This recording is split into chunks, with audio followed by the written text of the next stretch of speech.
सदियों से तुम्हारे तथाकथित धर्म गुरु और तुम्हारे पावन शास्त्र तुम्हें समझा रहे हैं कि प्रत्येक व्यक्ति जैसा है वो भाग्य से निर्मित है।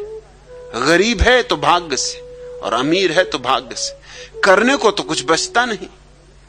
भाग्य ही सब कुछ है तो पुरुषार्थ तो मर जाता है। पुरुषार्थ के लिए उपाय नहीं बचता। और संपदा पैदा होती पुरुषार्थ से, भाग्य से नहीं।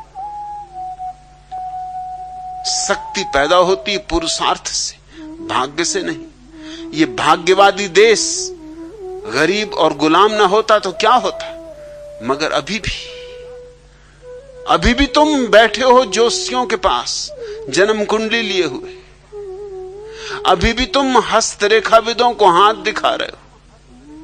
और तुम ही नहीं, तुम्हारे तथाकथित नेतागण दिल्ली में जितने ज्योतिषी और तांत्रिक और तरह तरह के चालबाज और बेईमान इकट्ठे हो गए, भारत में कहीं भी नहीं।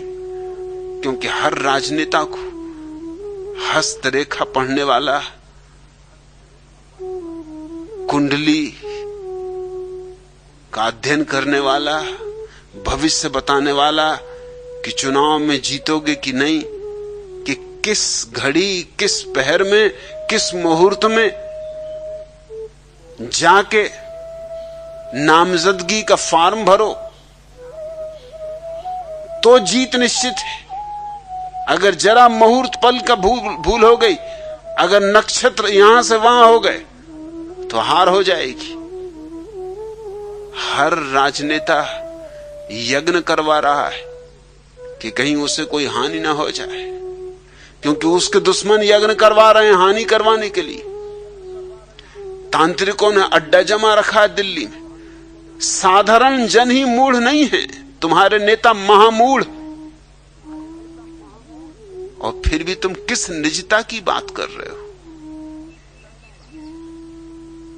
ये भाग्यवाद जला डालो, और जहां जहां भाग्यवाद की लकीरें मिलती हों जिन जिन शास्त्रों में, उनको भी खाक कर दो, उनसे छुटकारा कर लो। अगर भाग्य रहेगा तो भारत का दुर्भाग्य जारी रहेगा। ये भाग्य की धारणा ही महाजहर की तरह है, जो हमारे रक्त मांस मज्जा में समाविष्ट हो गया है। तुम गरीब इसलिए नहीं हो कि तुम्हारे भाग्य में विधाता ने लिख दिया कि तुम गरीब रहो। तुम गरीब इसलिए हो कि तुमने ये भाग्य की धारणा पकड़ ली। और भाग्य की धारणा पकड़ना सुगम मालूम पड़ी, क्योंकि पुरुषार्थ तो करना पड़ता है, श्रम करना होगा, चेष्टा करनी होगी, संघर्ष करना होगा, जूझना पड़ेगा प्रकृति से। भाग्य में आलस्य है, कुछ करने की जरूरत नहीं। अब जो होना है वही होगा। और छोटे मोटे लोग ही भाग्य नहीं सिखा रहे हैं। तुम्हारे तथाकथित बड़े से बड़े लोग भाग्य की ही बकवास कर रहे हैं। कृष्ण ने अर्जुन से कहा कि तू मत डर, युद्ध कर। जिनको मरना है उनके भाग्य में मरना लिखा है, तू थोड़ी मारने वाला है। वो परमात्मा पहले ही मार चुका है। वो तो लिख चुका है इनकी खोपड़ी में कि फला घड़ी मुहूर्त में मरोगे। अगर तू निमित्त ना बनेगा तो कोई और निमित्त बनेगा। ऐसे अर्जुन को राजी कर लिया एक महाहत्या के लिए, जिसमें ऐतिहासिकों का अनुमान है कि अगर हम शास्त्रों की बात को प्रमाण मान लें कि 18 अक्षौणी सेनाएं लड़ी तो करीब करीब 1 अरब से लेकर 1.25 अरब लोग मरे। इन 1.25 अरब लोगों के मारने के लिए कौन जिम्मेवार है? ये धारणा कि जिनको मरना है वो मरेंगे और जिनको मारना है वो मारेंगे, ये सब तो नियति है। इसमें हमारे हाथ में क्या है? जहां नियति की धारणा ऐसी छाती पे बैठी हो चट्टान की तरह, वहां गुलाम ना होगे तो क्या होगे? नियति की धारणा का अर्थ ही गुलामी।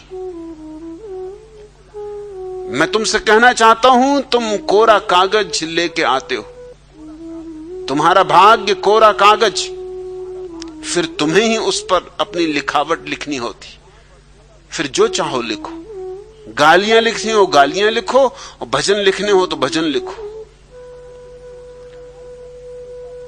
गरीबी लिखनी हो तो गरीबी लिखो, अमीरी लिखनी हो तो अमीरी लिखो। तुम कोई नियति लेके पैदा नहीं होते।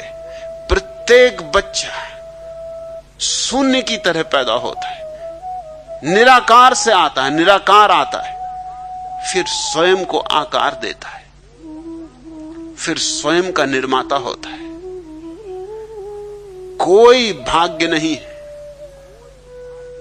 भाग्य की विडंबना बहुत हो चुकी।